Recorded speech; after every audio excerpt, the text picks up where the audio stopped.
নজর রাখবো পার্ক স্ট্রিটে খুনের ঘটনায়। পার্ক স্ট্রিটের হোটেলে খুন, হোটেলের বেডের বক্স থেকে যুবকের দেহ উদ্ধার হয়। সেই খুনের ঘটনায় এবার চাঞ্চল্যকর তথ্য সামনে আসছে।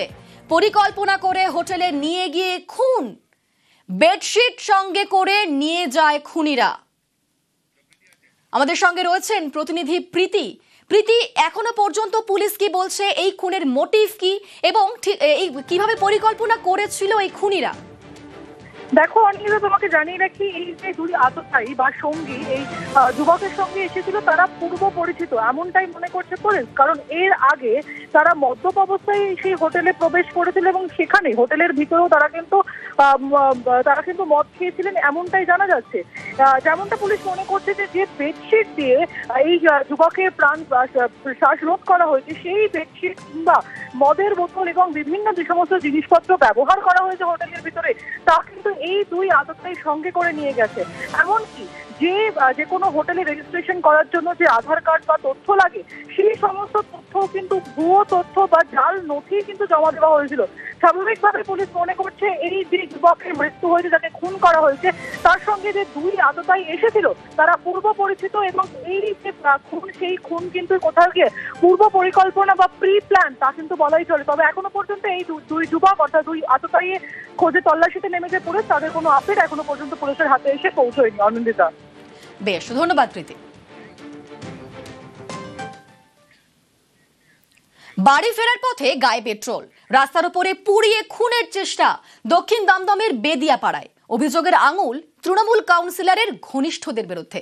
3 জনের বিরুদ্ধে নাগেরবাজার থানায় নালিশ পরিবারের। অভিযোগ, এফআইআর থেকে নাম বাদ দেওয়ার জন্য চাপ দিচ্ছেন কাউন্সিলর। টাকা দিয়ে মুখ বন্ধ করার অভিযোগ, যদিও মানতে নারাজ তৃণমূল কাউন্সিলর মৃন্ময় দাস।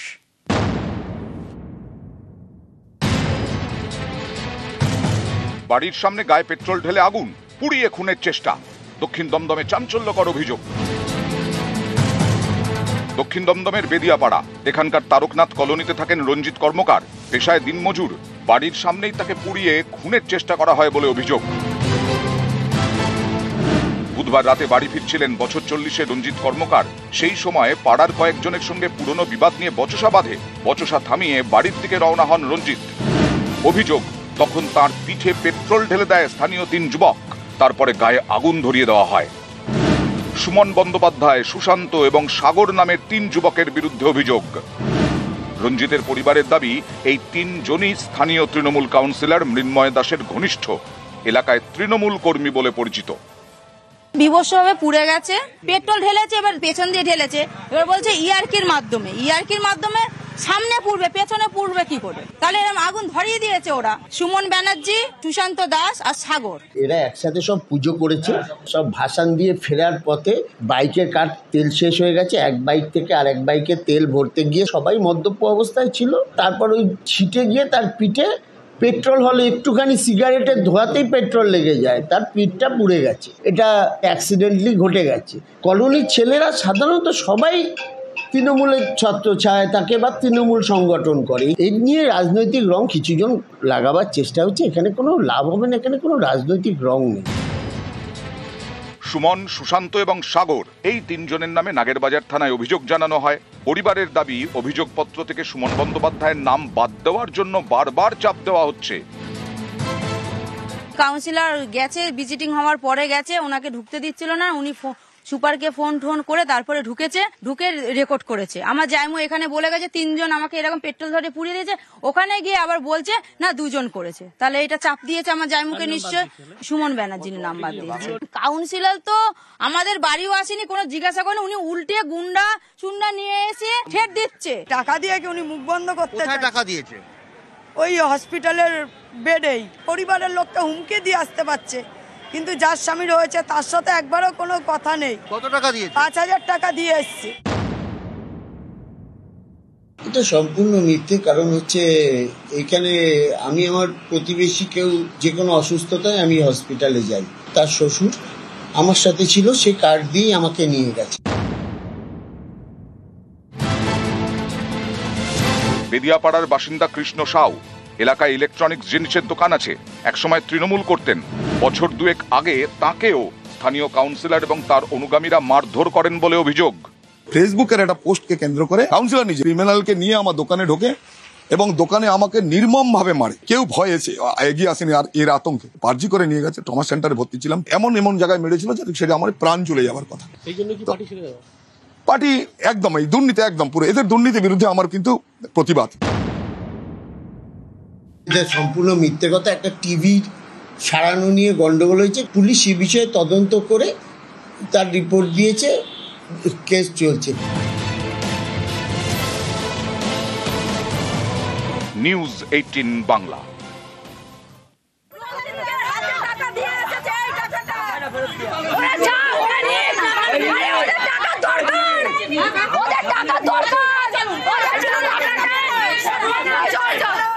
কাউন্সিলরের টাকা ফেরত অগ্নিদগ্ধের পরিবারে। দমদমের বেদিয়াপাড়ায় পুড়িয়ে মারার চেষ্টা, ধামাচাপা দিতে টাকা দেওয়ার অভিযোগ।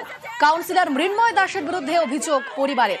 সন্ধে টাকা ফেরাতে কাউন্সিলরের অফিসে পরিবার, অফিসে ঢুকতে বাধা, হেনস্থার অভিযোগ পরিবারের। কাউন্সিলরের দেওয়া 5,000 টাকা ফেরত। ওপর মহলের আদেশে দলবল নিয়ে এক বান পেশেন্টের ঘরে 10-12 জন ঢুকে গেছে। ওদের মধ্যে একজন টুকাই নামে ও ভিডিও করেছে, আমার বাবাও সাথে ছিল, আমার বাবা দেখেছে। ওরা এখন ডিনাই করছে যে আমরা ভিডিও করিনি। আমার বাবা দেখেছে যে আমার বরের হাতে টাকাটা দিয়েছে কাউন্সিলর। এখানেই ওর লোকেরা ডিনাই খেয়ে যাচ্ছে যে টাকা দেয়নি। তাহলে আমার বাবা কি অন্ধ? টাকাটা দিয়েছি, ছুড়ে দিয়েছি। টাকাটা দেওয়ার জন্য ঢুকতে দিচ্ছেই না, ভিডিও বন্ধ করতে বলছে। আর ওখানে কিছু জন ছিল যে ছেলেরা, মহিলারা তো মানে উল্টো পাল্টা বলছে। 2-3 জন ছেলে মিলে আমার একজন হাতও ধরে টেনেছে। আমাকে কি বলেছে অতটা ওনার কথাটা আমি শুনিনি, কিন্তু উনি আমার হাত ধরে টেনেছে, যেহেতু আমার মুখ থেকে বুবলাই নামটা বেরিয়েছে। আর লাস্টে টাকাটা আমরা ছুঁড়ে ওনাদের যে কর্মীরা ছিল তাদের ওখানে ছুঁড়ে চলে এসেছি।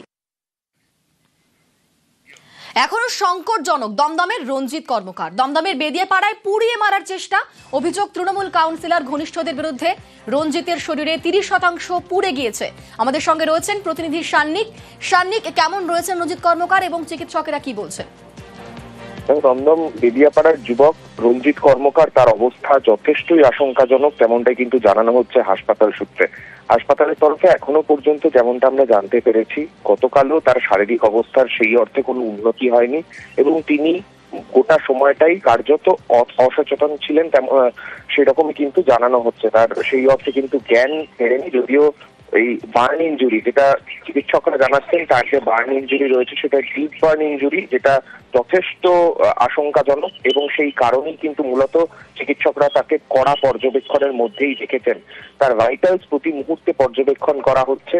সেক্ষেত্রে যেহেতু তার কোনো জ্ঞান সেইভাবে নেই, কিন্তু তার যন্ত্রণায় তিনি যথেষ্ট চিৎকার করছেন ওয়ার্ডের মধ্যে, কিন্তু তা সত্ত্বেও তার সচেতন ভাবে তিনি কোনোভাবে রেসপন্ড করা কিংবা কোনো কিছু বলা চিকিৎসকদের, সেই পরিস্থিতিতে কিন্তু তিনি বর্তমানে নেই। কিন্তু এখন যেরকম ছবিটা রয়েছে তাতে তার শারীরিক এতটাই আশঙ্কাজনক, প্রতি মুহূর্তে তার চিকিৎসায় ফলো আপ করতে হচ্ছে এবং তিনি চিকিৎসায় সাড়া দেন কিনা সেই দিকে কিন্তু চিকিৎসকরা নজর রেখেছেন। বেশ, ধন্যবাদ শান।